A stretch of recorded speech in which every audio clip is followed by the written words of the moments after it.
সন্ত ৰামপাল গুৰু মহাৰাজ হৈছে এনে এজন মহাপুৰুষ যিজনে নিজৰ সত্য ভক্তি, তত্ত্বজ্ঞান, কৰোণা আৰু সেৱাৰ বলত সমাজত এক নতুন আদৰ্শ বলবৎ কৰিছে। সন্ত ৰামপাল গুৰু মহাৰাজৰ নেতৃত্বত তেওঁৰ সকলো সৎলোক আশ্ৰমে কৰা বিস্ময়কৰ সমাজ কল্যাণমূলক কামে সমাজখনক সোণালী ভৱিষ্যতৰ এক নতুন আশা দেখুৱাইছে। সন্ত ৰামপাল গুৰু মহাৰাজৰ পৰা নাম দীক্ষা গ্ৰহণ কৰাৰ পিছত লাখ লাখ লোকৰ কৰ্কট ৰোগ, এইডছ আদি দুৰাৰোগ্য ৰোগ নিৰাময় হ'ল। সন্তজনাৰ জ্ঞানৰ পৰা অনুপ্ৰাণিত হৈ তেওঁৰ অনুগামীসকলে লাখ লাখ ইউনিট ৰক্তদান কৰে।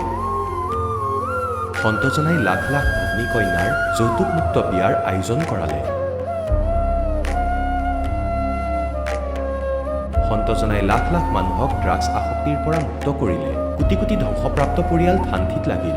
সন্তজনাৰ আশ্ৰমত সমাৱেশৰ সময়ত বিনামূলীয়া চকুৰ চিকিৎসা আৰু দন্ত চিকিৎসাৰ ব্যৱস্থা কৰা হয়। সন্ত ৰামপাল গুৰু মহাৰাজৰ দ্বাৰা পৰিৱেশ সুৰক্ষাৰ উদ্দেশ্যে সময়ে সময়ে বৃহৎ পৰিসৰত বৃক্ষৰোপণ কৰা হয়। সন্তজনাই আৰ্তজনক তাৎক্ষণিক সকাহ দিবলৈ এম্বুলেন্স সেৱা আৰম্ভ কৰিছে। সন্তজনাই তেওঁৰ অনুগামীসকলক তেওঁলোকৰ শৰীৰ দান কৰিবলৈ অনুপ্ৰাণিত কৰে, যাতে মানৱতাৰ সেৱা আৰু চিকিৎসা ক্ষেত্ৰত উন্নতি কৰিব পৰা যায়। সন্ত ৰামপাল গুৰু মহাৰাজৰ সকলো আশ্ৰমত প্ৰতিদিনে বিনামূলীয়া ধৰ্মভোজৰ আয়োজন কৰা হয়, য'ত প্ৰতিবাৰেই প্ৰতিটো জাতি, প্ৰতিটো ধৰ্মৰ মানুহে একেলগে বহি ভোজন কৰে।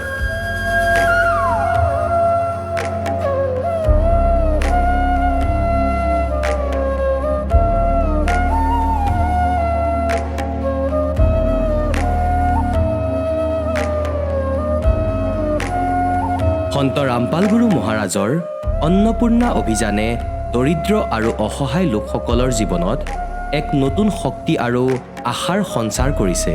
ঘৰে ঘৰে খাদ্য সামগ্ৰী আৰু প্ৰয়োজনীয় সাহায্য প্ৰদান কৰি সন্ত ৰামপাল গুৰু মহাৰাজে মানুহক দুখ আৰু অসহায় অৱস্থাৰ সৈতে যুঁজিবলৈ শক্তি প্ৰদান কৰিছে।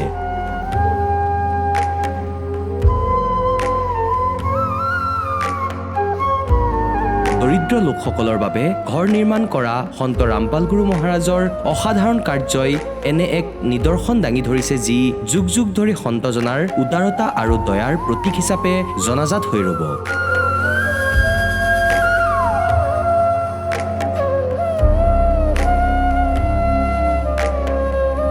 সন্ত ৰামপাল গুৰু মহাৰাজৰ আশ্ৰমত সহস্ৰাধিক বৃদ্ধ বৃদ্ধাই শ্ৰদ্ধা আৰু মৰমেৰে জীৱন যাপন কৰাৰ সুযোগ পায়। তেওঁলোকৰ থকা খোৱাৰ আৰু স্বাস্থ্যৰ সম্পূৰ্ণ দায়িত্ব সন্ত ৰামপাল গুৰু মহাৰাজে বহন কৰে।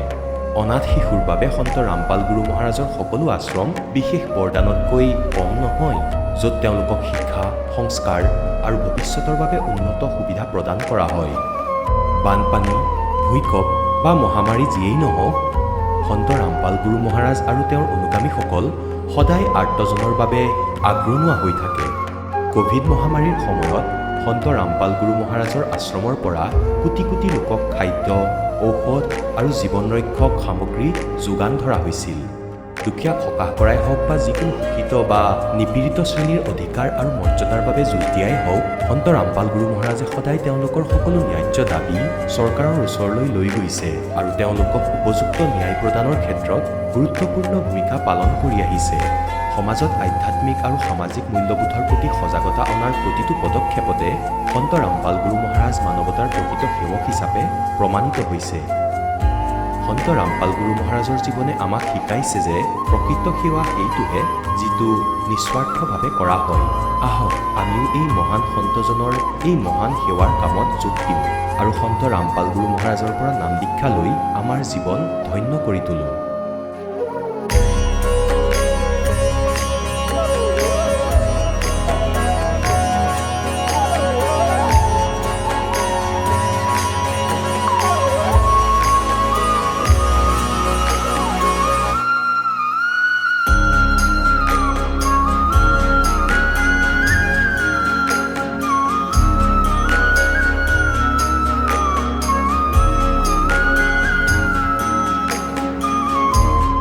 আপোনালোকক পৰিয়ালৰ সৈতে সৎলোক আশ্ৰমলৈ আন্তৰিকতাৰে আমন্ত্ৰণ জনোৱা হ'ল।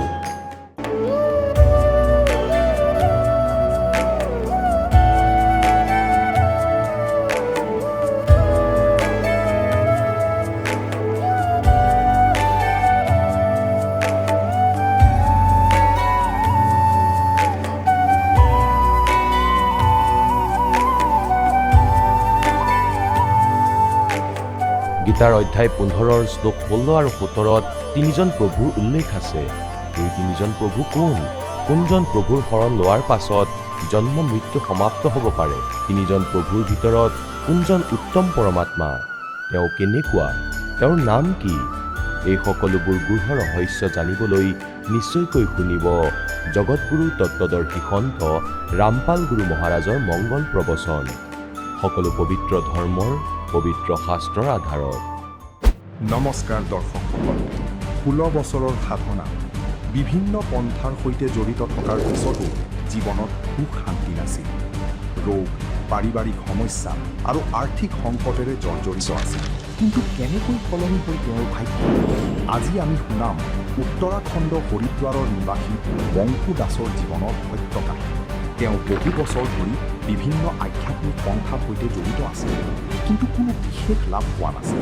এদিনা এজন বন্ধুৰ জৰিয়তে তেওঁ সন্ত ৰামপাল মহাৰাজে লিখা জ্ঞান গংগা পুথিখন লাভ কৰে। প্ৰথমে সন্দেহ থাকিলেও পিছত তেওঁ সেই জ্ঞান বুজি সন্ত ৰামপাল মহাৰাজৰ ওচৰত নাম দীক্ষা গ্ৰহণ কৰে। বংকু দাসৰ মতে নাম দীক্ষাৰ পিছত তেওঁৰ জীৱনত অভূতপূৰ্ব পৰিৱৰ্তন আহে। বহুদিনীয়া এলাৰ্জি ৰোগ ভাল হয়, পৰিয়ালৰ বিভিন্ন সমস্যা দূৰ হয়, পুত্ৰৰ গুৰুতৰ অসুস্থতাও আৰোগ্য লাভ কৰে। ইয়াৰ লগতে আৰ্থিক অৱস্থাৰো উন্নতি হয়। আহক শুনো বংকু দাসৰ মুখৰ পৰা কেনেকৈ সন্ত ৰামপাল মহাৰাজৰ শৰণ লৈ তেওঁ আৰু তেওঁৰ পৰিয়ালে সুখ, শান্তি আৰু সুস্বাস্থ্য। নমস্কাৰ ছাৰ। নমস্কাৰ। ছাৰ, কি নাম আপোনাৰ? মোৰ নাম বংকু দাস হয় ছাৰ। বংকু দাস, আপুনি ক'ৰ পৰা আহিছে? মই ৰুড়কীৰ হয়, জিলা হৰিদ্বাৰ, উত্তৰাখণ্ডৰ। ছাৰ, সন্ত ৰামপালদেৱ মহাৰাজৰ পৰা আপুনি নাম দীক্ষা কেতিয়া ল'লে? 28 মাৰ্চ 2018 লৈছোঁ ছাৰ। সন্ত ৰামপালদেৱ মহাৰাজৰ পৰা নাম দীক্ষা লোৱাৰ আগত আপুনি কিবা ভক্তি সাধনা কৰিছিল নে? হয় ছাৰ, সন্ত ৰামপালদেৱ মহাৰাজৰ পৰা নাম দীক্ষা লোৱাৰ আগতে মই 16 বছৰ চাৱন কৃপাৰ ৱানী মিছনৰ ৰবীন্দ্ৰদেৱ মহাৰাজৰ পৰা নাম দীক্ষা লৈছিলোঁ আৰু তাৰ পাছত 4 বছৰ দামাখেৰাত আছিলোঁ। আৰু তেওঁলোকে যি সাধনা কৰিছিলে সেই সাধনা কৰিছিলোঁ। সেই সাধনা কৰাৰ পাছতো আমাৰ ওপৰত বিপদেই আহি আছিলে। ছাৰ, তেন্তে কিয় আপুনি সন্ত ৰামপালদেৱ মহাৰাজৰ শৰণলৈ আহিলে? ছাৰ, মই সন্ত ৰামপালদেৱ মহাৰাজৰ শৰণলৈ আহিলোঁ। মোৰ এজন মিত্ৰ আছিলে যিজন চাৱন কৃপাৰ ৱানী মিছনত আছিলে। তেওঁ সন্ত ৰামপালদেৱ মহাৰাজৰ পৰা নাম দীক্ষা লৈছিলে আৰু যেতিয়া মই তেওঁক যোগাযোগ কৰিলোঁ তেতিয়া মোক এখন জ্ঞান গংগা নামৰ কিতাপ দিলে আৰু ক'লে যে এখন পঢ়া আৰু তোমাৰ ঘৰত যিবোৰ সমস্যা হৈ আছে, মানে কেৱল সন্ত ৰামপালদেৱ মহাৰাজে পূৰ্ণ সন্ত হয় যিয়ে তোমাক পৰিত্ৰাণ দিব পাৰে। তেতিয়া মই সেই জ্ঞান গংগা কিতাপখন পঢ়িলোঁ। তেতিয়া অলপ এনেকুৱা লাগিল যে একো নাই ইয়াত, কাৰণ দামাখেৰাত কৈছিলে যে এজন সন্ত আছে যিজনে শাস্ত্ৰ পঢ়ি পঢ়ি সকলোকে শুনায় আৰু তেওঁ এনেকুৱা ধৰণৰ অনুৰাগ সাগৰৰ ভিতৰত খেলি মেলি কৰি অদলা বদলি কৰি থৈছে। তেতিয়া মই ভাবিলোঁ যে এওঁ সঁচাকৈ বেয়া। তেতিয়া মই সেই ভকতজনকো ক'লোঁ যে আপুনি ভুল কৰি আছে, কাৰণ আমি দুটা একে মিছনতে আছিলোঁ। চাৱন কৃপাৰ ৱানী মিছনত আমি 2জন আছিলোঁ। তেওঁতো গুচি গ'ল সন্ত ৰামপালদেৱ মহাৰাজৰ শৰণলৈ আৰু মই দামাখেৰালৈ গ'লোঁ। তাৰপিছত তেওঁ ক'লে যে ভাই, আপুনি সন্ত ৰামপালদেৱ মহাৰাজৰ শৰণলৈ আহক, আপোনাৰ যিবোৰ সমস্যা আছে সেইবোৰ ইয়াতেহে সমাধান হ'ব আৰু ক'তো নহয়। তেতিয়া মই ক'লোঁ যে ভাই, আপুনি ভুল দিশত গৈছে। মই ক'লোঁ যে আপুনি দামাখেৰালৈ আহক, এইটোৱে প্ৰকৃত স্থান, মানে যি কবিৰ চাহেবে কৈ গৈছিলে যে দামাখেৰাই হৈছে প্ৰকৃত স্থান। তেতিয়া ক'লে যে কোনো কথা নাই বাৰু। তাৰপিছত মোৰ পত্নীৰ সমস্যা হ'ল, তাৰপিছত আমাৰ সমস্যা হ'ব ধৰিলে। তাৰপিছত আমি ভাবিলোঁ যে ভাই এবাৰ চাই লওঁ। তাৰপিছত মই মোৰ পত্নীক নাম দীক্ষা দিয়াৰ বাবে লৈ আহিলোঁ নামদান কেন্দ্ৰ ৰুড়কীত। তাৰপিছত মই ভাবিলোঁ যে ভাই, যিবোৰ নিয়ম পৰমাত্মাই যি নিয়ম লিখি থৈছে আৰু সন্ত ৰামপালদেৱ মহাৰাজৰ যি নিয়ম মৰ্যাদা আছে সেইবোৰ মই শুনিলোঁ। তেতিয়া মোৰ ভাল লাগিল যে ভাই, গুৰুদেৱে যিবোৰ নিয়ম মৰ্যাদাৰ কথা কৈ আছে সন্ত ৰামপালদেৱ মহাৰাজে, এইটোতো সকলোৱে কৰিব লাগে। গতিকে মোৰ সেয়া ভাল লাগিল। তাৰপিছত সন্ত ৰামপালদেৱ মহাৰাজৰ পৰা নাম দীক্ষা ল'লোঁ মই। ছাৰ, তেন্তে কি সন্ত ৰামপালদেৱ মহাৰাজৰ পৰা নাম দীক্ষা লোৱাৰ পিছত আপুনি কিবা লাভ পালেনে? হয়, মই সন্ত ৰামপালদেৱ মহাৰাজৰ ওচৰত নাম দীক্ষা লোৱাৰ পিছত বহুত লাভ পালোঁ ছাৰ।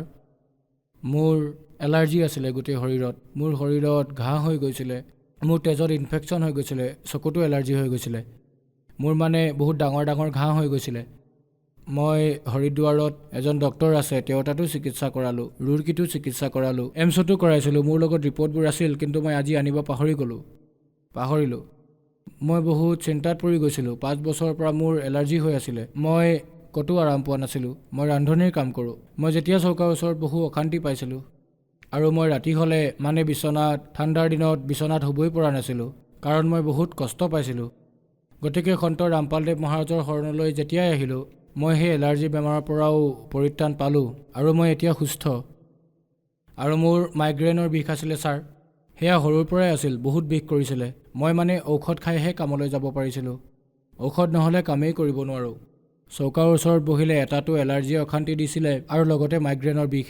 ইফালে ঘৰৰো খৰচ আছে, মানে ঘৰৰ আৰ্থিক পৰিস্থিতি ইমানেই বেয়া হৈ গৈছিলে, 5 লাখ টকাৰ ধাৰ হৈ গৈছিলে ছাৰ ঘৰত। মানে ইমানবোৰ সমস্যা আছিল। মোৰ পত্নীক অপাৰেশ্যন, আনফালে ভূত বাধা ঠিক কৰাবলৈ লৈ গৈছিলোঁ ছাৰ।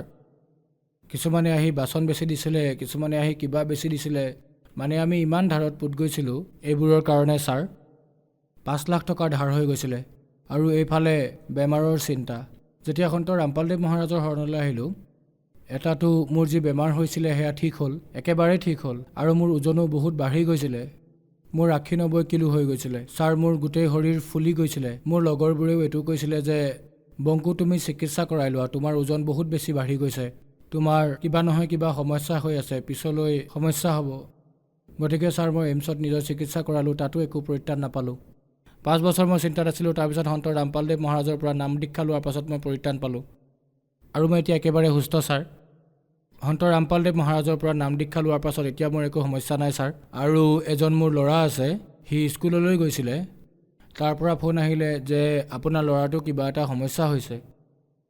যেতিয়া মই ল'ৰাটোক ঘৰলৈ আনিলোঁ তেতিয়া দেখিলোঁ যে সি যেতিয়া বাথৰুমলৈ গ'ল, পেচাব কৰিবলৈ যেতিয়া বাথৰুমলৈ গ'ল, তেতিয়া তাৰ পেচাব কৰা বাটটোৰে বহুত তেজ ওলাবলৈ ধৰিছিলে।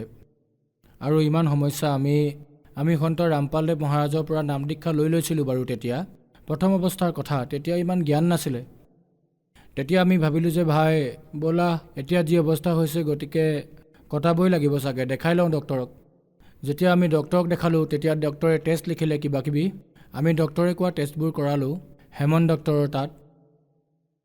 টেষ্টবোৰ কৰাৰ পিছত আমি যেতিয়া ডক্টৰক সেইবোৰ দেখালোঁ তেতিয়া তেওঁ ক'লে যে ভাই ল'ৰাটোৰ কিডনীত ইনফেকশ্যন হৈছে আৰু সেইটো শুকাই যাবলৈ ধৰিছে, তাৰ চিকিৎসা দীঘলীয়াকৈ কৰাব লাগিব, মানে ইয়াৰ স্থায়ী চিকিৎসাটো নাই। তথাপিও আমি চেষ্টা কৰোঁ, মানে আমাৰ দ্বাৰা যিমান হয় আমি চিকিৎসা কৰাম। গতিকে ছাৰ এই সমস্যা বাঢ়ি গৈ থাকিল, বহু মাহলৈকে চিকিৎসা হ'ল। চিকিৎসাৰ বাবে আমাৰ পইচাও বহুত খৰচ হ'ল।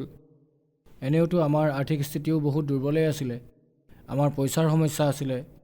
তাৰপিছত আমি ভাবিলোঁ যে সন্ত ৰামপালদেৱ মহাৰাজক পৰমাত্মাক প্ৰাৰ্থনা জনাম। তাৰপিছত আমি সন্ত ৰামপালদেৱ মহাৰাজক প্ৰাৰ্থনা জনালোঁ। প্ৰাৰ্থনা জনোৱাৰ পিছত তাৰ পৰা আদেশ আহিল যে ভাই কাইলৈ তোমালোকে আহি সন্ত ৰামপালদেৱ মহাৰাজে যি কয় তাকে কৰিবা। পৰমাত্মাক প্ৰাৰ্থনা জনোৱাৰ পিছত তাৰপিছত আমি আকৌ দেখালোঁ, আকৌ টেষ্ট কৰালোঁ কিছুদিনৰ পিছত। তাৰপিছত যি ৰিপৰ্ট আহিলে সেয়া নৰ্মেল আছিল ছাৰ। ডক্টৰে ক'লে যে কোনো সমস্যা নাই, এতিয়া যি ৰিপৰ্ট আহিছে সেয়া নৰ্মেল আহিছে, এতিয়া শক্তিৰ বাবে ঔষধ খুৱাব পাৰা। কিন্তু আমি একো ঔষধ নল'লোঁ ছাৰ। ডক্টৰে কৈছিলে যে ছাৰ ই আৰু কেতিয়াও ঠিক নহ'ব, ইয়াৰ কিডনীটো এনেকৈ থাকিব। তাৰপিছত আমি সন্ত ৰামপালদেৱ মহাৰাজৰ চৰণলৈ আহিলোঁ আৰু তেওঁৰ ওচৰত আমি প্ৰাৰ্থনা জনালোঁ। এতিয়া মোৰ ল'ৰাটো সম্পূৰ্ণ সুস্থ ছাৰ, সকলোবোৰ নৰ্মেল। মোৰ ল'ৰাটো এতিয়া একেবাৰে সুস্থ, সি স্কুললৈ যায়, কোনো সমস্যা নাই, না কিবা ঔষধ খাবলগীয়া হৈছে ছাৰ। সন্ত ৰামপালদেৱ মহাৰাজৰ পৰা নাম দীক্ষা লোৱাৰ পাছত আমি বহুত লাভ পালোঁ। লাভ ইমান পালোঁ যে যদি ক'ব আৰম্ভ কৰোঁ সময় শেষ হৈ যাব, কিন্তু লাভ খোৱা শেষ নহ'ব। লাভ বহুত পালোঁ ছাৰ, পৰমাত্মা শৰণত অহাৰ পাছত বহুত লাভ পালোঁ। ছাৰ আপুনি ইয়াৰ ৰিপৰ্ট চাব পাৰে। এয়া মোৰ 9 বছৰীয়া ল'ৰা ৰোহিত। মই যি তাৰ টেষ্টবোৰ কৰাইছিলোঁ সেয়া এতিয়া নৰ্মেল। ডক্টৰে কৈছিল যে সি কেতিয়াও ভাল নহ'ব, তাৰ কিডনীটো তেনেকৈয়ে থাকিব। ইয়াৰ কিডনীটো একেবাৰে শুকাই গৈছিলে ছাৰ। এতিয়া মোৰ ল'ৰাটো একেবাৰে সুস্থ, স্কুল যায়, খেলা ধূলা কৰে, ভালদৰে খায়, একেবাৰে সুস্থ, না কিবা ঔষধ খায় না কিবা সমস্যা হৈছে তাৰ, একেবাৰে সুস্থ সি। সন্ত ৰামপালদেৱ মহাৰাজে আমাক ইমান লাভ দিলে, মোৰ ল'ৰাটোৰ এতিয়া একেবাৰে সমস্যা নাই ছাৰ, না কিবা ঔষধ খাব লগা হৈছে। এয়া আপোনালোকে দেখিবলৈ পাইছে, এয়া চাওক মোৰ ল'ৰাটোৰ টেষ্ট হয়, য'ত আল্ট্ৰাচাউণ্ড কৰাইছিলে ডক্টৰে। ৰুৰকীত চাৰণ ডক্টৰৰ ওচৰত চিকিৎসা কৰাইছিলোঁ তাৰ। সৰু ল'ৰা ছোৱালীৰ ভাল ডক্টৰ হয় ছাৰ। মই কেটাৰিঙৰ কাম কৰোঁ, ৰান্ধনিৰ কাম। এবাৰ মই কেটাৰিং এটা পাইছিলোঁ 1.5 লাখ টকাৰ। 1,10,000 দিয়াৰ পিছত তেওঁলোকে বহুমাহ ধৰি পইচা দিয়া নাছিলে, পইচা নাই বুলি কৈ আছিলে। ছোৱালীজনীৰ দেউতাকে যিয়ে মোক কেটাৰিংটো দিছিলে, সেই ছোৱালীজনীও তাইৰ বিয়াৰ যি ব্যৱস্থা তাই নিজে কৰিছিলে। তাই ভায়েক আৰু দেউতাকে মদ খায়, বহুত বেয়া অৱস্থা আছিলে, পইচাৰ একো ব্যৱস্থা কৰিব পৰা নাছিলে। আৰু মোৰ ইমান বেয়া অৱস্থা হৈছিলে, মোৰ 1,40,000 টকা ফচি গৈছিলে। মই কি কৰোঁ? মই বহুত কষ্টৰে কেটাৰিংটো খুলিছিলোঁ, পৰমাত্মাই দয়া কৰিছিলে আৰু সেই কেটাৰিঙৰ কামটো পাইছিলোঁ, কিন্তু পইচা নাপালোঁ। তাৰপিছত আমি সন্ত ৰামপালদেৱ মহাৰাজক প্ৰাৰ্থনা জনালোঁ যে ভাই, পৰমাত্মাই যি কৰিব ভালেই কৰিব। তাৰপাছত সন্ত ৰামপালদেৱ মহাৰাজক প্ৰাৰ্থনা জনোৱাৰ পিছত মই ক'লোঁ যে মোৰ 1,40,000 টকা ফচি আছে আৰু পোৱা নাই। তেওঁলোকে কৈ আছে যে আমাৰ লগততো নাই, আমি ক'ৰ পৰা দিম। তাৰপিছত তাৰ পৰা আদেশ আহিল যে কালি গম ল'বা, পৰমাত্মাই দয়া কৰিব। গতিকে ভগতদেৱ, গধূলি সময়ত তেওঁলোকৰ ফোন আহিল যে দাদা, আপোনাৰ যি 1,40,000 টকা আছিলে সেইটো আপুনি গধূলি আহি লৈ যাব অফিচৰ পৰা, যিয়ে মোক কেটাৰিঙৰ কামটো দিছিল।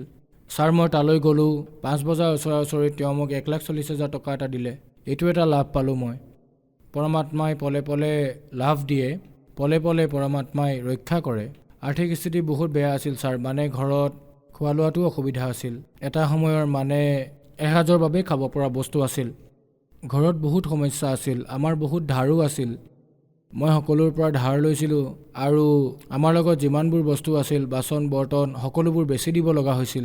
আৰু পৰমাত্মা সন্ত ৰামপালদেৱ মহাৰাজৰ শৰণলৈ অহাৰ পাছত মানে ছাৰ, মই আমাৰ সম্পৰ্কীয় যিমানবোৰ মানুহ আছে তেওঁলোকক সহায় কৰিব পৰা হ'লোঁ পইচা দি।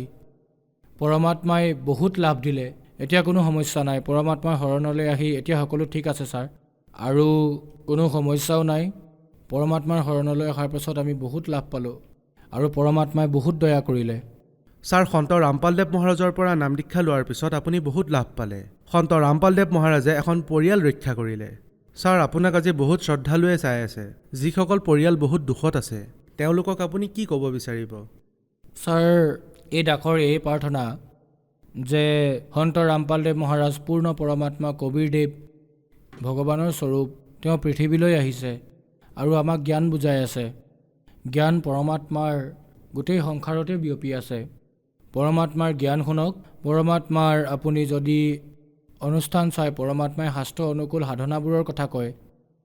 সন্ত ৰামপালদেৱ মহাৰাজে কয় যে তোমালোকে যিবোৰ সাধনা কৰি আছা সেইবোৰ ভুল হয়।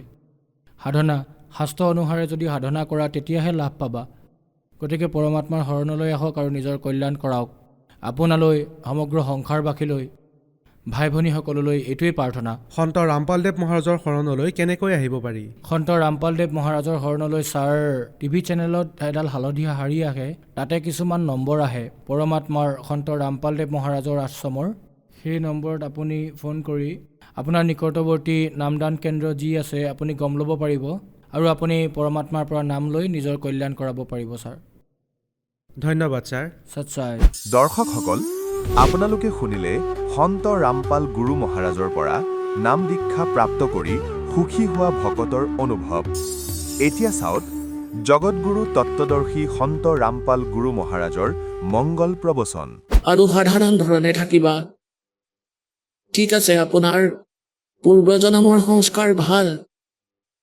লাগিলে কিবা অট্টালিকাই বনোৱা, ভালদৰেই বনোৱা, গাড়ী ওলোৱা, মটৰ চাইকেলো প্ৰাপ্ত কৰিব পৰা, কাৰণ আজিৰ যুগটো কলি যুগ। গতিকে কোৱাৰ অৰ্থ এইটো যে ভগৱানে যদি দয়া কৰি দিয়ে লওক, নহ'লে ভগতে জীয়াই থাকিবলৈ আমাৰ পৰমাত্মা কবীৰদেৱৰ সেই জীৱনশৈলীত চকু দিব লাগে। সমগ্ৰ ব্ৰহ্মাণ্ডৰ নিৰ্মাতা, সকলো আত্মাক উৎপন্ন কৰোতা, সকলোৰে ধাৰণ পোষণ কৰা, সকলোৰে পোহপাল কৰা, ৰজাক ৰাজ্য দিওঁতা, মহাজনক ধন দিওঁতা, তেওঁ স্বয়ং এটা জুপুৰিত থাকিছিলে। সমগ্ৰ ব্ৰহ্মাণ্ডৰ পেট পালোতা, সকলোৰে ধাৰণ পোষণ কৰোতা, অসংখ্য ব্ৰহ্মাণ্ডৰ সঞ্চালক হৈও বাৰাণসীৰ এটা জুপুৰিত আছিলে। গতিকে পৰমাত্মাই কৈছিলে कि लोक लाज ना कीजिए निर्भय हो रहिए, यो मन साधो दीजिए ते गोविंद पाइए। আমি এটা সাধাৰণ জীৱন যাপন কৰাৰ অভ্যাস কৰিব লাগে। সংসাৰৰ ফালে চালে আমি কেতিয়াও ভক্তিৰ মাৰ্গত এই যাত্ৰাত যাব নোৱাৰিম। গতিকে পৰমাত্মা, পৰমেশ্বৰ, সমগ্ৰ সৃষ্টিৰ ৰচয়িতাই এটা ভূমিকা কৰি গৈছিল যে মই কেনেকৈ বাস কৰি আছো, যদিও কোনোবাই অট্টালিকাত বাস কৰে, যিয়ে 10টা প্লট লৈ কিনি থৈছে, মূৰত দাঙি লৈ যাব নেকি সেইবোৰ? পিছদিনা মৃত্যু হৈ যায় আৰু সেই প্লট তাতেই থাকি যায়। সিহঁতে পাছত নিগনি হৈ গাঁত খান্দি সেই প্লটটোতে বাস কৰে।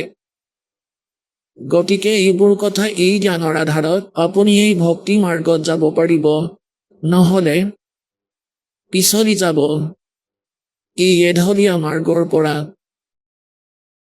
গতিকে পৰমাত্মাই যি জ্ঞান দিছে তাক আধাৰ বনোৱা। গতিকে পুণ্যাত্মাসকল প্ৰথম দিনা ডিজে বজায়, নাচ গান কৰে, পিছদিনা আকৌ দুৰ্ঘটনা হৈ যায়, অথবা এমাহ 2 মাহ 6 মাহৰ পিছত কিবা আন দুৰ্ঘটনা ঘটি যায়। গতিকে এই সকলোবোৰ ঘটনা যদিও 1-2টা ঘটনা, কিন্তু আমি এয়া এনেকৈ মানি চলিব লাগিব যে যিকোনো সময়ত প্ৰলয় হ'ব পাৰে। যি লোকত থাকি আমি ফূৰ্তি কৰি আছো, এই সময় ফূৰ্তি কৰাৰ নহয়, জীৱন শুধৰোৱাৰহে, কৰ্ম শুধৰোৱাৰহে, পৰমাত্মাৰ ভক্তি কৰি নিজৰ জীৱন সফল কৰাৰ সময়। গতিকে এই বিষয়ে নানক চাহেবে কয় कि ना जाने काल की कर डारे और किस विध ढल जा पासावे और जिन्ना ते सरते मौत खुड़क दी उन्हानू केड़ा हासावे। নানক চাহেব দেৱে শিখ ধৰ্মৰ প্ৰৱৰ্তকে পৰমাত্মাক প্ৰাপ্ত কৰাৰ পিছত তেওঁ বৰ দুখ মনেৰে আছিলে। কিয়? কাৰণ তেওঁ সেই স্থানখন দেখা পাইছিলে য'ত আগতে আমি বাস কৰিছিলো। এটা পৰম সুখময় স্থান আছে আৰু আমি সেয়া এৰি এই লেতেৰা লোকত বন্দী হৈছো। এতিয়া যিয়ে সেই স্থান দেখা পাইছে তাৰ মন আৰু ইয়াত নবহে। তেওঁৰ এনেকুৱা লাগিব যে মই ভুল জেগাত বন্দী হৈ আছো। কেতিয়া সেই সময় আহিব যেতিয়া মোৰ মৃত্যু হ'ব, পৰমাত্মাই মোক লৈ যাব সেই লোকলৈ। সেইবাবেই তেওঁ সদায় উদাস হৈ আছিলে।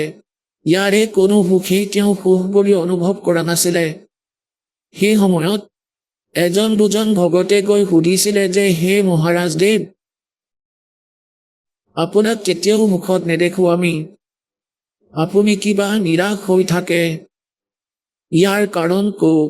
তেতিয়া নানক চাহেব দেৱে কৈছিলে, कि ना जाने काल की कर डारे और किस विध ढल जा पासावे और जिन्हाते सिरते मौत खुड़क दी। উনানো কি দাস আছে? মই জানো, এইটো জানো যে যিকোনো সময়তে বিপদ হ'ব পাৰে। নাজানো কি কাৰণত হাৰ্ট এটেক হৈ যায় বা আন ৰোগৰ বাবে মৃত্যু হয়, দুৰ্ঘটনাত হৈ যায়। আৰু ইয়াত নাজানো কি বিপদ আহি পৰে, যেনেকৈ উত্তৰাখণ্ডত হৈছিলে কেদাৰনাথত মূৰ দোৱাবলৈ যাওঁতে, কল্যাণ কৰাবলৈ।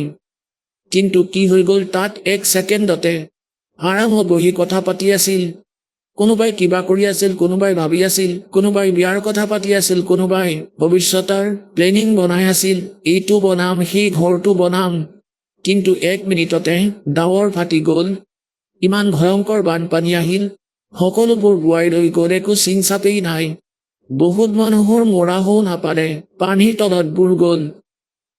গতিকে এনেকুৱা লোকত নাচ গান কৰা আৰু ভৱিষ্যতৰ যি স্কিম ঘৰ বনোৱা, তেন্তে ভগত নহয়, ভগতৰ যোগ্যতা হোৱা নাই তেন্তে আপোনাৰ।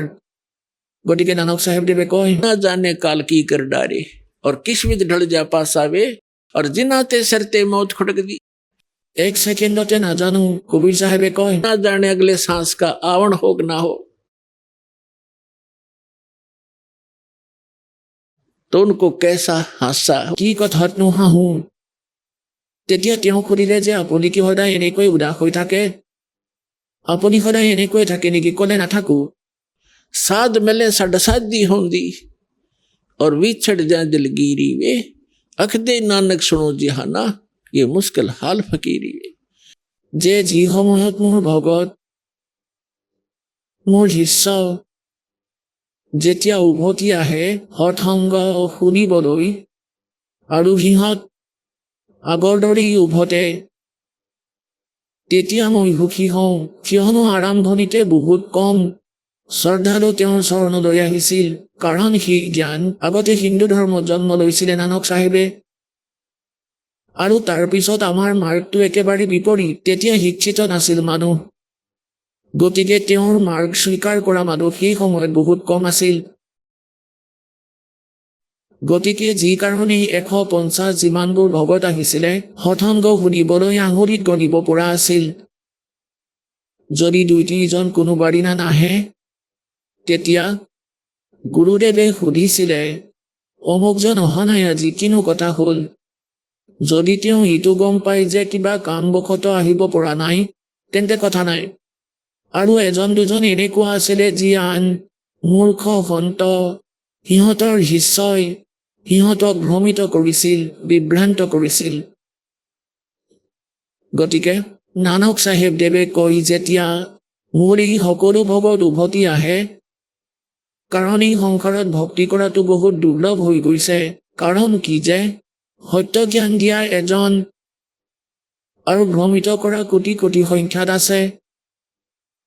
সেইবাবে তেওঁ কৈছিলে, कि साध मिले साडा साधी होंदी और विछड़ जाए दिलगिरी वे। যেতিয়া ইহঁত ইয়াৰ পৰা যাব, তেতিয়া মই নিৰাশ হৈ যাওঁ যে ক'ৰবাত মোৰ শস্যত পোকে নাধৰক।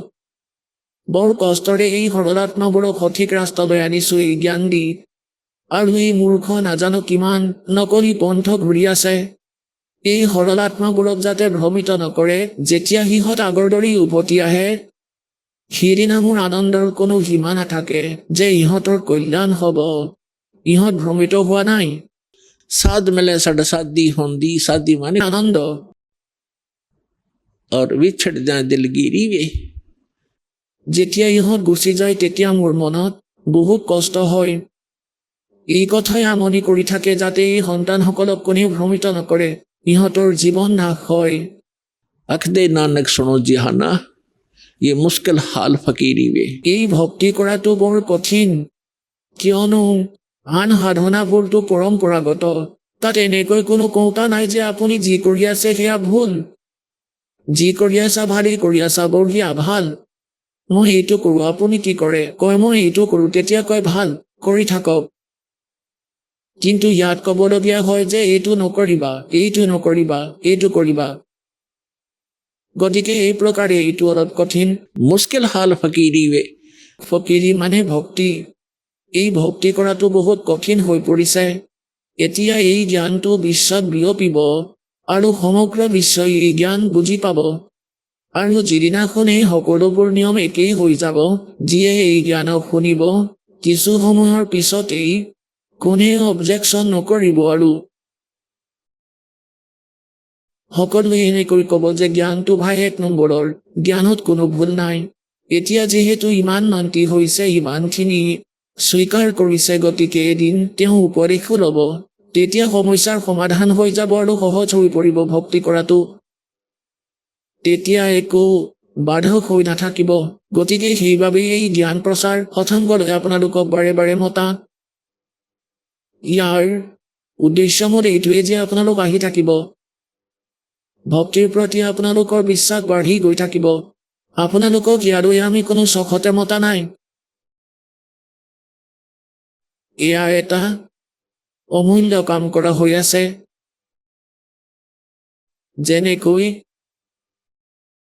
আপোনালোক সৎসংগলৈ আহি থাকিলে, যদি আপোনাৰ অন্তঃকৰণত কম বেছি পৰিমাণৰ দোষ আহে এই জ্ঞানৰ পৰা, আৰু ইয়াৰ সৎসংগৰে সেৱাৰে, দানেৰে, স্মৰণেৰে সেয়া আকৌ আঁতৰিব। এতিয়া পুণ্যাত্মাসকল আপোনালোক হ'ল বালক। সৰু সৰু বালকবোৰক মাকে কি কৰে, যদি সন্তানে ৰাস্তাত গৈ খেলি থাকে, নিজৰ লগৰীয়াবোৰৰ লগত ফূৰ্তি কৰি থাকে, মাকে জানে সন্তানক গাখীৰ খুৱাবলৈ, খাদ্য খুৱাবলৈ সময় হৈ গৈছে। তেতিয়া তাক কয় যে আহা পুত্ৰ, গাখীৰ খাবলৈ সময় হৈছে। সি কয় যে নাযাওঁ, মই খেলি আছোঁ। এতিয়া মাকে জানে যে গাখীৰ খুওৱাটো অনিবাৰ্য, নহ'লে পুত্ৰ দুৰ্বল হৈ পৰিব। তেতিয়া তাক দাঙি লৈ আহে, তাক কয় লোৱা গাখীৰ খোৱা, বা আন আহাৰ খুৱাই। তেতিয়া সি দৌৰা দৌৰিকৈ গাখীৰখিনি খায়। সি খাই থাকোঁতে ভাবে যে মায়ে মোক এতিয়া সোনকালে যাব দিলেই হয়, মই আকৌ গৈ খেলিম। তেতিয়া গাখীৰ খুৱাই তাক আকৌ যাবলৈ দিয়ে, যোৱা খেলাগৈ। আকৌ গাখীৰ খোৱাৰ সময়ত মাতে, আকৌ গাখীৰ খুৱাই তাক। গতিকে মাকে জানে যে এনেকৈয়ে সময়মতে আহাৰ খাই থাকিলে মোৰ পুত্ৰ, মোৰ পুত্ৰী দুৰ্বল নহয়, এই সন্তান দুৰ্বল নহয় আৰু বেমাৰত নপৰে আৰু ইহঁতৰ ভালদৰে প্ৰতিপালন হৈ যুৱক হৈ যাব। গতিকে আপোনালোক বালক আৰু এই দাস সেই পৰমাত্মাৰ পঠিওৱা সেই পৰমেশ্বৰৰ চাকৰ। আপোনালোক তেওঁৰ সন্তান, পুত্ৰ পুত্ৰী। দাসৰ সেৱা হ'ল যে আপোনালোকৰ প্ৰতিপালন কৰাটো। এই আত্মাৰ গাখীৰ হ'ল এই জ্ঞান, এই মন্ত্ৰ, এই ভক্তি। আপোনালোকক ইয়ালৈ মতা হয় আৰু অলপ নিয়মো বান্ধি দিছে যে প্ৰথম মন্ত্ৰৰ পাছত তেতিয়াহে সত্যনাম প্ৰাপ্ত কৰিবা, যেতিয়া 4বাৰ ইয়ালৈ আহিবা। ইয়াৰ কাৰণ কি? যে যাক ভগৱান লাগে, আপোনাক ভগৱান লাগে। প্ৰত্যেক আত্মাকেই পৰমাত্মাৰ আৱশ্যক। গতিকে পৰমাত্মাৰ বাবে এই জীৱই ৰাজ্য ত্যাগ কৰিছে।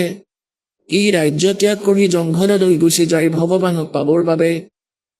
তেওঁলোকে ভগৱানকো নাপালে ঠিক আছে, ৰাজ্যও ত্যাগ কৰিব পাৰে যেতিয়া জ্ঞানৰ প্ৰেৰণা হ'ব। কাৰণ সেই মহাপুৰুষসকলে যিসকলে ৰাজ্য ত্যাগ কৰিলে, যদি তেওঁলোকে কোনো সন্ত পায়, সৎসংগ শুনে, তেওঁলোকৰ আত্মাত প্ৰেৰণা হ'ব যে সঁচাকৈ এইটোহে কৰিবলগীয়া কাম।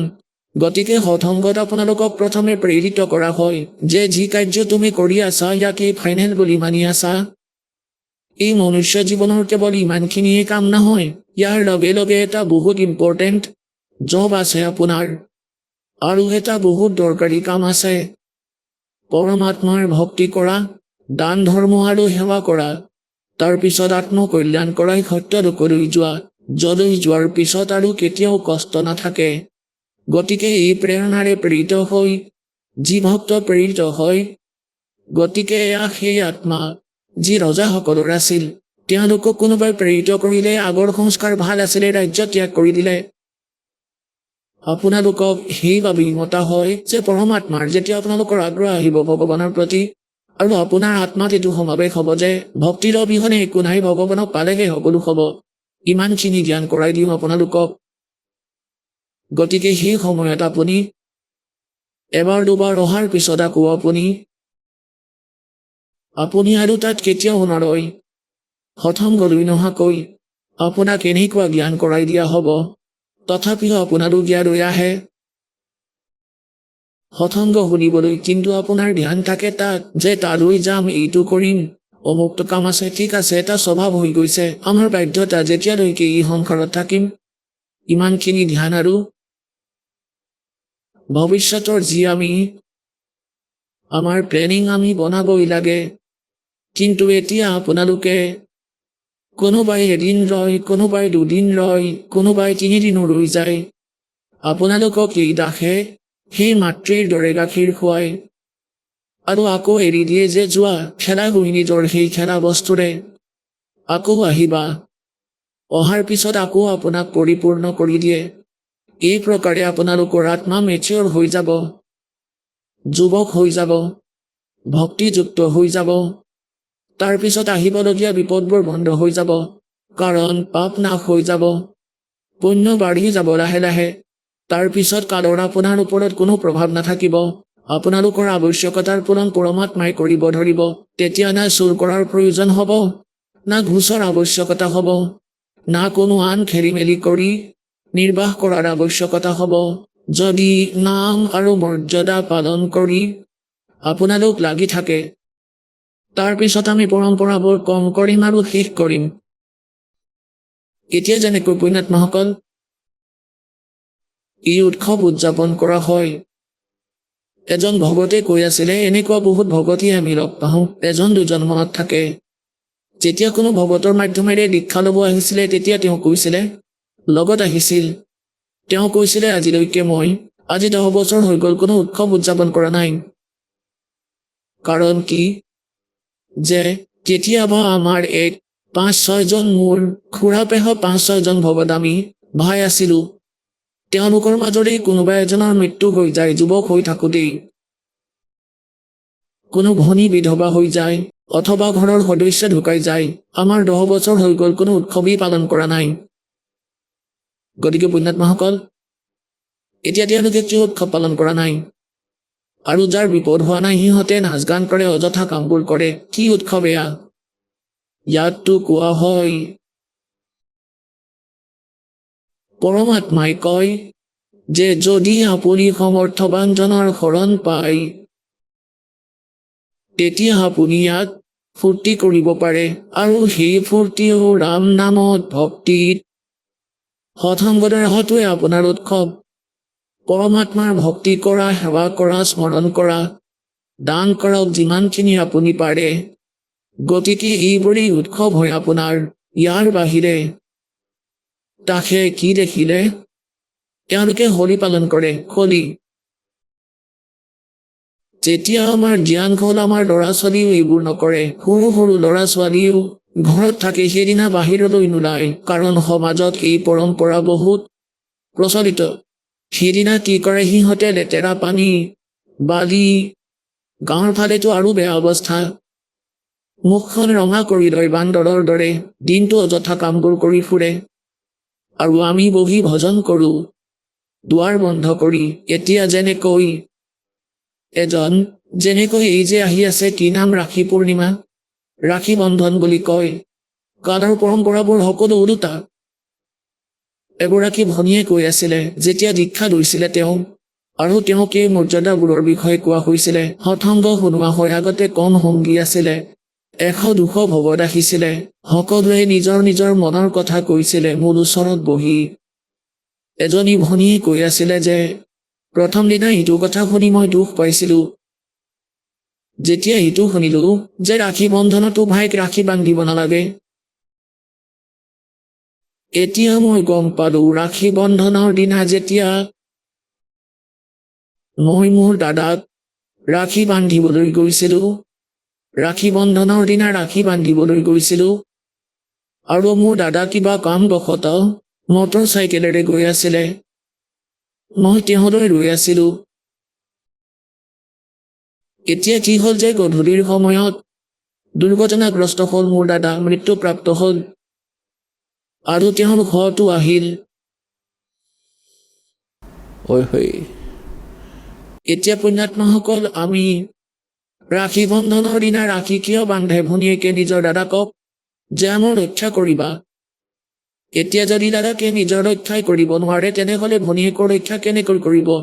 যিজন ৰক্ষা কৰোতা হয় পৰমাত্মাক বান্ধা ৰাখী ৰক্ষাৰ বাবে, আৰু তেওঁৰ ৰাখী হ'ল পুণ্যাত্মাসকল তেওঁৰ নাম লোৱা, তেওঁৰ শৰণলৈ আহা। দাদাকৰো ৰক্ষা হ'ব, আৰু ভনীয়েকৰো হ'ব, সন্তানৰো হ'ব, নিজৰো হ'ব, প্ৰতিপত্নীৰো হ'ব। গতিকে আমি এই পৰম্পৰাবোৰৰ মাজত পৰমাত্মাক পাহৰি পেলাইছো, আৰু নিজেই মকৰাৰ জালত পৰি নিজৰ জীৱন নাশ কৰি দিওঁ। গতিকে পুণ্যাত্মাসকল, এই পৰম্পৰাবোৰৰ পৰা আমি উভতিব লাগিব, আৰু সেই মাৰ্গলৈ আহিব লাগিব। আমি যিহেতু যাত্ৰাত ওলাইছো, গতিকে যাত্ৰাত বেছি বস্তু লৈ গ'লে আগবাঢ়িব নোৱাৰিম। গতিকে এই যিবোৰ পৰম্পৰা সেইবোৰ আমি অযথাই পালন কৰি আছো। এইবোৰৰ ওজন কমালেহে যাত্ৰাত সফল হ'ম, আৰু এইবোৰ আঁতৰাব লাগিব। এতিয়া আপোনালোকে দেখে যিকোনো উৎসৱেই 2 কেজি মিঠাই লৈ কোনোবাই ইফালে দৌৰি আছে, কোনোবাই সিফালে দৌৰি আছে, আৰু এটা পৰম্পৰা বনাই দিলে যে ইমানখিনি বস্তু লৈ সেইদিনা যাবই লাগিব। সেই মিঠাই, সেই ঘি, যিবোৰেই নিনিয়ক কিয়, সেইবোৰ কেনেকে বনায়? ইমানবোৰ জনতাৰ বাবে ক'ৰ পৰা আনিব ইমানবোৰ খোৱা বস্তু? খাদ্য বনায়, সকলো ডুপ্লিকেট, জাবৰ খুৱায়। গতিকে পুণ্যাত্মাসকল, প্ৰথমতেতো এই লোক আনন্দ কৰাৰ স্থান নহয়। হয়, পৰমাত্মাই কয় समर्थ का सरना गहो रंग होरी हो, फिर कदे न हो एकाज राम रंग होरी हो। समर्थ की शरण गहो, समर्थ का शरणा गहो रंग होरी हो। আপোনাৰ হৰি মানে আনন্দ, যদি আপুনি নিজৰ ঘৰত আনন্দ কৰিব বিচাৰিছে তেন্তে সমৰ্থবানৰ শৰণলৈ আহক, আপোনাৰ সদায় সুখ হ'ব। এই যে সৎসংগলৈ আহিছে সেয়া আপোনাৰ সুখ, এয়াই আপোনাৰ দীপাৱলী আৰু এয়াই আপোনালোকৰ সকলো উৎসৱ।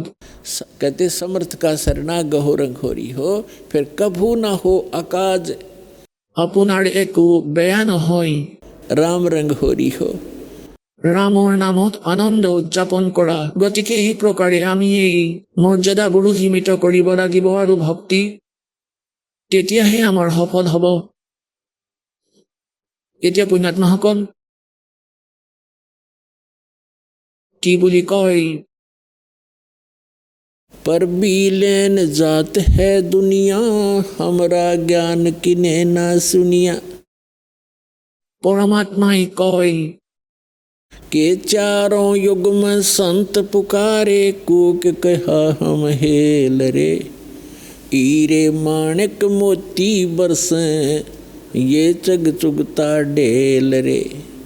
পৰমাত্মাই আহি কৈছে যে চাৰিওটা যুগতে মই যিসকল মহাপুৰুষক, যিসকল সন্তক লগ পাইছো, তেওঁলোকে মোৰ পৰা প্ৰাপ্ত এই যথাৰ্থ জ্ঞানক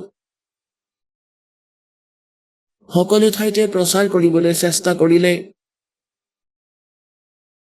আৰু ময়ো আহি উচ্চ স্বৰত সকলোকে জোৰে জোৰে কৈ শুনাওঁ, কবিৰ পৰমাত্মাদেৱ এওঁ আমাৰ মালিক, এওঁ আমাৰ দুখ বুজোতা, এওঁ আমাৰ সকলোৰে জনক, আৰু এওঁ আমাৰ বাবে ভ্ৰমি ফুৰিছে, আৰু এওঁ আমাৰ বাবে চিন্তাত আছে যে ইহঁত বন্দী হ'ল কালৰ জালত। এয়া কি জীৱন এওঁলোকৰ? মনুষ্য জীৱনতেই সুখী নহয় তেন্তে গাধ কুকুৰ হৈ ক'তনো থাকিবা, কি খাবা, কলৈ যাবা? আৰু নাজানো ইয়াত কেতিয়া কি হৈ যায়। আজি পৰিয়ালত সকলোৱে আছে, একেবাৰে সুখৰ ঠিকনা নাই। ল'ৰা ছোৱালী আছে, বিয়া হ'ল, ভাল চাকৰিও আছে, আনন্দই, কিন্তু এক মিনিটতে নাজানো ঘৰৰ তিনিটা সদস্য একেলগে কেনেকৈ মৰে। সমগ্ৰ পৰিয়াল শেষ হৈ যায় দুৰ্ঘটনাগ্ৰস্ত হৈ। গতিকে পৰমাত্মাই কয় যে কালে তোমালোকক মূৰ্খ সজাই আছে, কালে তোমালোকক মূৰ্খ সজাই আছে, ভ্ৰমিত কৰি আছে। ইমানলৈ কি দেখিবা তুমি, তাতকৈ আগলৈ নেদেখা। গতিকে পৰমাত্মাই আমাৰ চকুত চানি পৰা বেমাৰৰ অপাৰেশ্যন কৰিবলৈ আহিছে, আৰু যিকোনো ঠাইত থিয় হৈ সকলোকে কোৱা আৰম্ভ কৰে। কবিৰ চাহেবে কয়, मैं रोवत हूँ सृष्टि को ये सृष्टि रोवे मोहे गरीबदास इस वियोग को समझ न सकता कोई। এই আত্মা ভ্ৰমি আছে, পৰমাত্মাক বিচাৰি ফুৰিছে। হে সমৰ্থবান, হে সৰ্বভোগদায়ী, হে সকলো পাপৰে নাশ কৰোতা, হে সকলোবোৰ সংকট কটা দূৰ কৰা ভগৱান, আমাক সুখ দিয়ক। কামটো প্ৰধানমন্ত্ৰীৰ স্তৰৰ, কিন্তু আমি পঞ্চায়ততহে এপ্লিকেশ্যন দি আছো। কোৱা হয় মন্দিৰত মূৰ্তিৰ সন্মুখত অথবা মছজিদত বহি কৰোঁ, নাইবা আন কোনো ঠাইত চাৰ্চ বা গুৰুদ্বাৰত অথবা কোনো দেৱতাক আমি প্ৰাৰ্থনা জনাওঁ। গতিকে সেই প্ৰাৰ্থনা যদিও তেওঁলোকে প্ৰাৰ্থনা শুনি আছে, কৰিব একো নোৱাৰে। समर्थ का सरना गहो रंग होरी हो कबू ना हो अकाज राम रंग होरी हो। গতিকে সমৰ্থবানৰ শৰণলৈ গ'লে আমাৰ লাভ হ'ব। গতিকে সি পৰমাত্মাই কয় যে मैं रोवत हूँ सृष्टि को और ये सृष्टि रोवे मोहे। ইহঁতে মোক বিচাৰি আছে, সকলোকে সুখ দিওঁতাজনক, আমাৰ সকলোবোৰ সংকট নিবাৰণ কৰাজন, তিনিওটা পূৰ্ণাসক। হে পৰমাত্মা, আপুনি আমাক সুখ দিয়ক। কিন্তু য'ত আবেদন জনাব লাগিছিল, আমাৰ আবেদন তালৈ গৈয়েই পোৱা নাই। এওঁলোকে নাজানে আচলতে ক'ত আবেদন জনাব লাগে। গতিকে ইয়াত পৰমাত্মাই কয়, তোমালোকে মোৰ বাবে ভ্ৰমি আছা আৰু মই তোমালোকৰ বাবে ভ্ৰমি আছো। আমাৰ এই বিয়োগক, আমাৰ মাজত যি এই দেৱাল বনোৱা হৈছে অজ্ঞানতাৰ, ইয়াক কোনেও বুজিব নোৱাৰে। ইয়াৰ বাবে পৰমাত্মাই দাসক পঠিয়াইছে, আত্মা আৰু পৰমাত্মাক মিলাবলৈ আৰু মাজৰে অজ্ঞানতাক নাশ কৰিবলৈ। গতিকে এতিয়া এইটো এনেকুৱা জ্ঞান, পৰমাত্মাই 600 বছৰ আগতে এই জ্ঞান মাখন বনাই আমাৰ বাবে থৈ গৈছিলে ভগৱানে। কিন্তু পুণ্যাত্মাসকল কবিৰ সাগৰ, কবিৰ বাণী, কবিৰ বীজক, কবিৰ সাক্ষী, কবিৰ দোহাৱলী, কবিৰ শব্দাৱলী, এয়া বুজা এখন বননি হয়, বননি। এখন বহুত ডাঙৰ ফৰেষ্ট। আৰু বৈদ্যই কি কৰে, সেই জংঘলৰ যিবোৰ আৱশ্যক বনৌষধি আছে সেয়া বাছি লয় আৰু তাৰ বনৌষধি বনায়। তাৰপিছত ৰোগীক খুৱাই দিয়ে। দুটা পালিতে সেই ঔষধেৰে তেওঁ সুস্থ হৈ যায়। গতিকে এই প্ৰকাৰে সেই কবিৰ সাগৰ, পৰমাত্মাই দিয়া যি জ্ঞান, যথাৰ্থ জ্ঞান, সেয়াটো এখন বননি। ইয়াতে সকলো প্ৰকাৰৰ খেৰ আছে, গছ-গছনি, আৰু এই দাসক পাৰ্কত বৈদ্য বনাই দিছে। দাসে উলিয়াই ল'লে সেই অমূল্য বনৌষধি যি ভগৱানে ইয়াত সিঁচি থৈ গৈছিলে। অন্য কবিৰপন্থীয়ে এই কথা গম নাপালে, কিয়নো তেওঁলোক বৈদ্য নাছিল। তেওঁলোকে নকলি বৈদ্যৰ বৰ্ড লগাই থৈছিলে। তেওঁলোকে বুজি নাপালে এই অমূল্য গ্ৰন্থসমূহক। গতিকে সেই বনৌষধি এই দাসে উলিয়াই লৈছে আৰু আপোনালোকক দি দিছে। গতিকে এতিয়া আপোনালোকে পৰমাত্মাক চিনি পাব। ইয়াৰ বাবে সকলোবোৰ পৰমাত্মাই কৰিছে। পৰমাত্মাই কৈছিলে 600 বছৰ আগতে, যেতিয়া ধৰ্মদাসদেৱ বহুত ব্যাকুল হৈ গৈছিল। ধৰ্মদাসদেৱক আপোনালোকে ভালদৰে চিনি পাই চাগে। ধৰ্মদাসদেৱ, আদৰণীয় ধৰ্মদাস চাহেবদেৱ এজন বহুত পুণ্যকৰ্মী প্ৰাণী আছিল। বিচাৰ কৰক, পুণ্যাত্মাসকল যাৰ লগত ভগৱান থাকে, একেলগে চলা ফুৰা কৰে, তেওঁতকৈ পুণ্যাত্মা আৰু কোন হ'ব? লগত থাকে। কিন্তু আমি বুজি নাপালো, কাৰণ পৰমাত্মাই কয়, मैं रोता हूँ सृष्टि को, सृष्टि रोए मोहे। और गरीबदास इस योग को समझ नहीं सकता कोई। ধৰ্মদাসদেৱৰ লগত ভগৱান আছিলে আৰু এনেকুৱা লীলা কৰি দেখুৱালে যি ভগৱানেহে কৰিব পাৰে, আনে কৰিবই নোৱাৰে। তথাপিও বুদ্ধিয়ে কাম নকৰিলে ধৰ্মদাসদেৱৰ। চকুৰে চাইও আহিছিল তাত যে সঁচাকৈ এওঁ পৰমাত্মা। আমাৰ ওপৰত ইমান প্ৰেছাৰ আছে, তথাপিও আমি মোহবশতঃ ইমান অন্ধ হৈ গৈছিলো।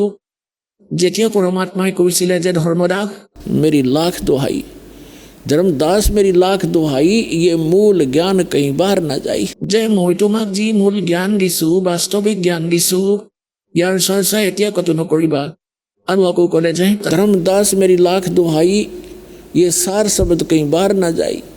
सार शब्द बार जो पढ़ी बिचली पीढ़ी हंसनी तरही।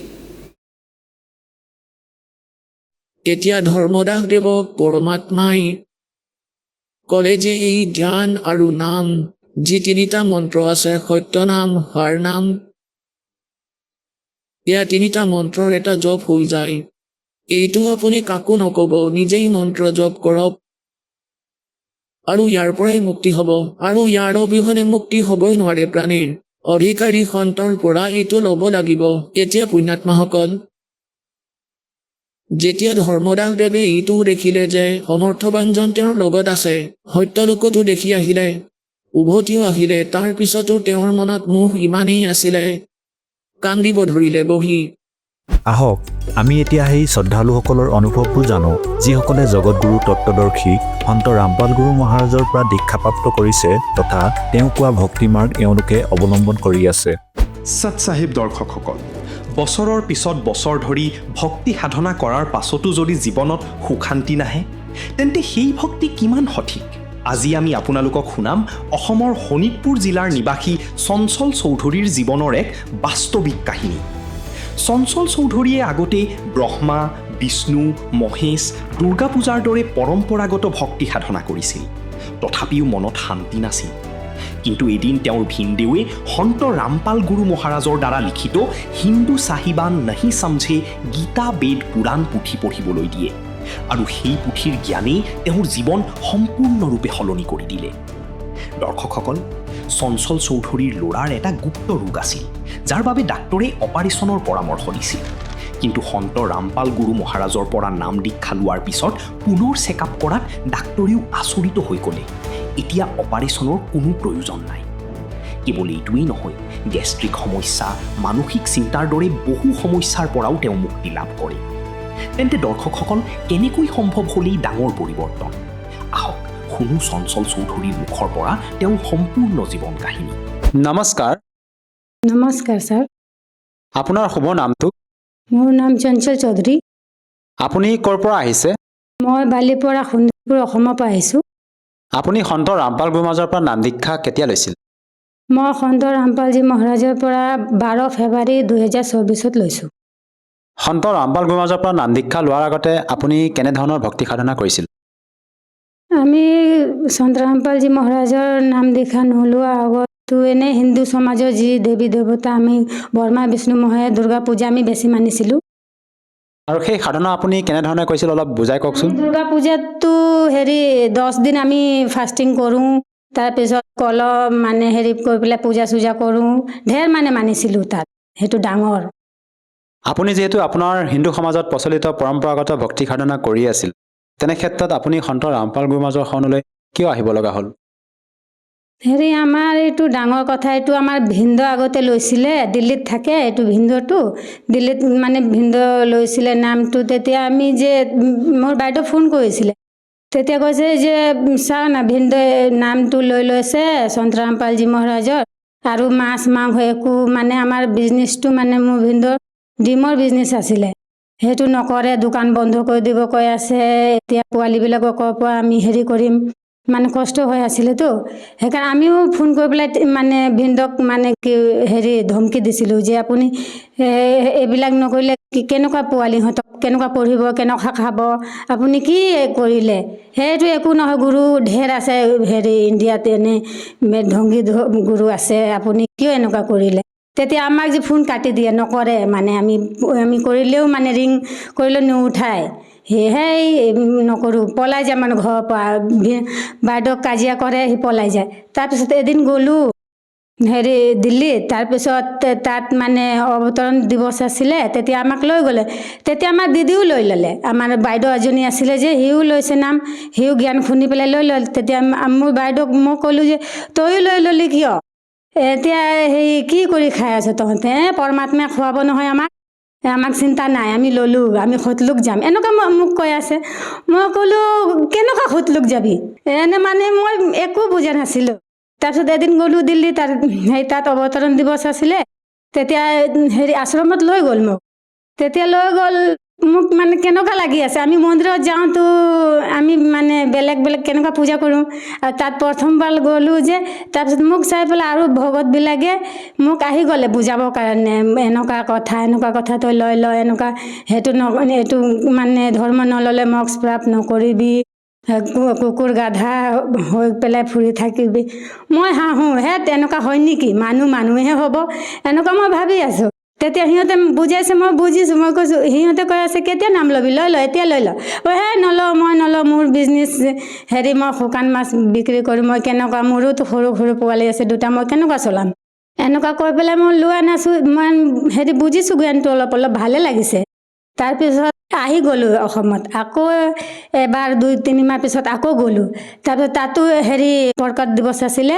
তাৰপিছত মোৰ ভিন্দই কৈছে, এটা বুক দিছে মোক, হিন্দু চাহেবান নেহি সমঝে গীতা বেদ পুৰাণ, এইটো বুক দিছে মোক, কৈছে পঢ়িবা, তাত গৈ পেলাই নিদিবা, আৰু অকল দোকানত বিজনেছ কৰি থাকা, সেইটো পঢ়িবা। তেতিয়া মই দোকানত লৈ গ'লোঁ, তাতে থ'লোঁ, টাইম পাছ এনেই পঢ়িছোঁ।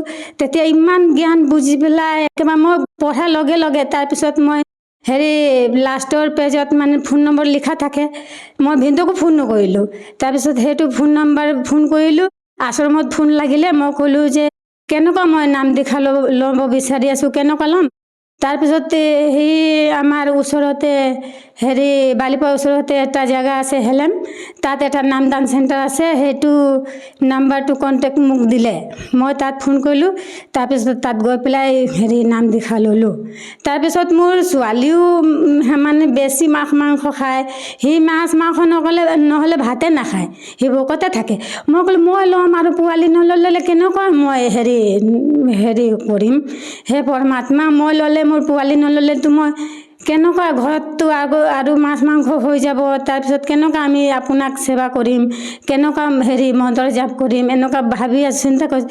তাৰপিছত মোৰ ছোৱালীও গৈ পেলাই ডাইৰেক্ট কৈছে, মা ময়ো ল'ম তোৰ লগত নাম ময়ো ল'ম। মই ছোৱালী 2টাকো একেলগতে ল'লোঁ। তাৰপিছত মোৰ মা কৈছে নাই, মই নলওঁ, মইতো ব্ৰহ্মা বিষ্ণু মহেশক পূজা কৰি আছোঁ, গুৰুজীতো ব্ৰহ্মা বিষ্ণু মহেশকে কথা কৈ থাকে বাৰে বাৰে, সেই জ্ঞান বুজা নাছিলে। তাৰপিছত সিও দিল্লী গ'ল, তাৰপিছত ফেব্ৰুৱাৰীত দিল্লী গ'লে, তাৰপিছত সিও নাম লৈ ল'লে জ্ঞান শুনি পেলাই তাত। যিহেতু আপুনি সন্ত ৰামপাল গুৰুমাজৰ জ্ঞান বুজি তেখেতৰ সৎসং প্ৰবচন শুনি ভালদৰে জ্ঞান বুজিয়ে তেখেতৰ পৰা নাম দীক্ষা লৈ ভক্তি সাধনা কৰি আছে। আৰু আমি বিভিন্ন শ্ৰদ্ধালুসকলৰ যেতিয়া অনুভৱ শুনো, আপোনালোকৰ সন্ত ৰামপাল গুৰুমাজৰ শিষ্যসকলে মত ব্যক্ত কৰে যে তেওঁলোকে নাম দীক্ষা লোৱাৰ পিছতে বিভিন্ন প্ৰকাৰে লাভ পোৱা বুলি।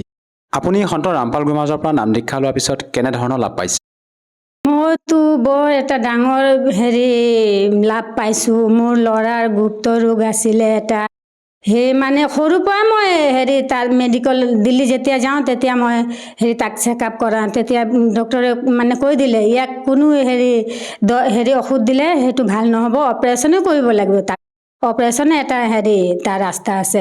তেতিয়া মই এইবাৰ গ'লোঁ গুৰুজী সন্ত ৰামপালজী মহাৰাজৰ নাম লৈ পেলাই এইবিলাক গ'লোঁ। মই ভাবিলোঁ এতিয়া ডাঙৰ হৈছে, 14 বছৰ হৈ গ'ল, এতিয়া মই অপাৰেশ্যন কৰিয়ে দিওঁ। তাৰপিছত গ'লোঁ, ৰিপৰ্টটো আকৌ কৰিলে হস্পিটেলত, তেতিয়া ৰিপৰ্টত একেবাৰে নৰ্মেল আহিছে। ডক্টৰে কৈ আছে নালাগে অপাৰেশ্যন কৰিব। এইটো কেনেকৈ সম্ভৱ? এজন সন্তৰ পৰা নাম দীক্ষা লোৱাৰ পিছতে আপুনি যেতিয়া আপোনাৰ সন্তানৰ যি গুপ্ত ৰোগৰ কথা ক'লে, সেয়া চেকআপ কৰিব যাওঁতে দ্বিতীয়বাৰ যেতিয়া ডক্টৰে কৈছে অপাৰেশ্যন কৰিব নালাগে, কিন্তু পূৰ্বতে ডক্টৰে অপাৰেশ্যন কৰিব দিছিলে, এইটো কেনেকৈ সম্ভৱ? এজন সাধাৰণ সন্তৰ পৰা নাম দীক্ষা লোৱাৰ পিছতে যে এনেকুৱা ধৰণৰ চমৎকাৰ আপোনালোকে পাইছে? এইটো কি ক'ম, এইটো মানে প্ৰমাণিত মানে আমাৰ গুৰুজী যে কয় শাস্ত্ৰ অনুকূল ভক্তি আমাক দিয়ে। এইটো ল'লে মানে মন্ত্ৰ এনেকুৱা আছে যে এইটো ল'লে ভাল হৈয়ে যায় মানুহ। আৰু আমি শুনিছোঁ আপোনালোকৰ গুৰু সন্ত ৰামপাল গুৰুমাজৰ পৰা নাম দীক্ষা লোৱাৰ পিছতে বহুতে হেনো নিচাও ত্যাগ কৰিব পাৰে। এই কথাষাৰ কিমান দূৰ সত্য? একেবাৰে 110% সত্য। এইটো লোৱাৰ জ্ঞান শুনিলেহে নিচাটো এৰি যায়, নিজে নিজে এৰি যায়। এইটো ক'বই নালাগে নিচা এৰিবৰ কাৰণে মানুহবিলাকক। আপুনি সন্ত ৰামপাল গুৰুমাজৰ পৰা নাম দীক্ষা লোৱাৰ পিছত আৰু অন্য কিবা লাভ পাইছেনে? আমি তেনে সৰু মোৰ ডেইলি লাভ পায়ে থাকোঁ। আগতেই মোৰ গেষ্ট্ৰিক প্ৰব্লেম মানে সৰুৰ পৰাই, যেতিয়াৰ পৰা মই বিয়া হৈছোঁ তেতিয়াৰ পৰাই মোৰ গেষ্ট্ৰিক প্ৰব্লেম ঢেৰ আছিলে। এদিনো ঔষধ নাখালে মই থাকিবই নোৱাৰোঁ। পেট বিষ আৰু গা বিষ হৈয়ে থাকে মানে কিবা কিবি। এতিয়াতো মই এদিনো যেতিয়াৰ পৰা নাম লৈছোঁ তেতিয়াৰ পৰা এদিনো ঔষধ খোৱা নাই আৰু এনে ভালদৰে মই আছোঁ। যিহেতু আপুনি সন্ত ৰামপাল গুৰুমাজৰ পৰা নাম দীক্ষা লোৱাৰ পিছতে বিভিন্ন প্ৰকাৰে লাভ পালে, আপোনাৰ ল'ৰাৰ যি গুপ্ত ৰোগ আছিলে সেই সন্তানৰ গুপ্ত ৰোগৰ পৰা পৰিত্ৰাণ পাইছে, মুঠতে আপুনি শাৰীৰিকভাৱে হওক বা আৰ্থিকভাৱে হওক বিভিন্ন প্ৰকাৰে লাভ পাইছে। যিসকল দৰ্শকে আজি আপোনাক টিভি স্ক্ৰীণত প্ৰত্যক্ষ কৰি আছে, তেওঁলোকক আপুনি কি বাৰ্তা দিব বিচাৰে যাতে তেওঁলোকেও আপোনাৰ দৰে উপকৃত হ'ব পাৰে? মই সমাজত কি সন্দেশ দিম, মই যেনেকুৱা সুখিত হৈছোঁ এতিয়া আপোনালোকেও এনেকুৱা সুখিত হ'ব পাৰে। যেনেকুৱা এতিয়া মোৰ ল'ৰা 14 বছৰীয়া অপাৰেশ্যন হোৱা কথা ডক্টৰে কৈছিলে, এতিয়া নাম দীক্ষা লোৱাৰ পিছত মোৰ ল'ৰাটো ভাল হৈ গ'ল। যি মোৰ ছোৱালী এটা আছিলে, সি মাছ মাংস নাখালে, ভাতে নাখায়, এতিয়া সিও নাম দীক্ষা লৈ পেলাই আমি সুখিত হ'লোঁ। আমি চবে নাম দীক্ষা ল'লোঁ, আমি এতিয়া সুখিত আছোঁ। তেনেকুৱা আপোনালোকেও সুখিত হ'ব পাৰে। আমাৰ গুৰুজী সন্ত ৰামপালজী মহাৰাজৰ ওচৰত গৈ পেলাই জ্ঞান শুনি পেলাই নাম দীক্ষা ল'লে আপুনিও মোক্ষ প্ৰাপ্ত কৰিব পাৰিব। যদিহে কোনো লোকে সন্ত ৰামপাল গুৰুমাজৰ পৰা নাম দীক্ষা ল'ব বিচাৰে, সহজভাৱে কেনেকৈ ল'ব পাৰিব? এতিয়াতো চব মানুহৰ হাতে হাতে মোবাইল থাকে। সেইটো মোবাইলত সন্ত ৰামপালজী মহাৰাজ লিখিলে, চাৰ্চ কৰিলে মোবাইলত আহি যায় সৎসংগৰ তলত কণ্টেক্ট নাম্বাৰ থাকে। এইটো নাম্বাৰ যোগাযোগ কৰি পেলাই আপুনি নাম দীক্ষা ল'ব পাৰিব। ধন্যবাদ থাকিল। সৎ সাহেব।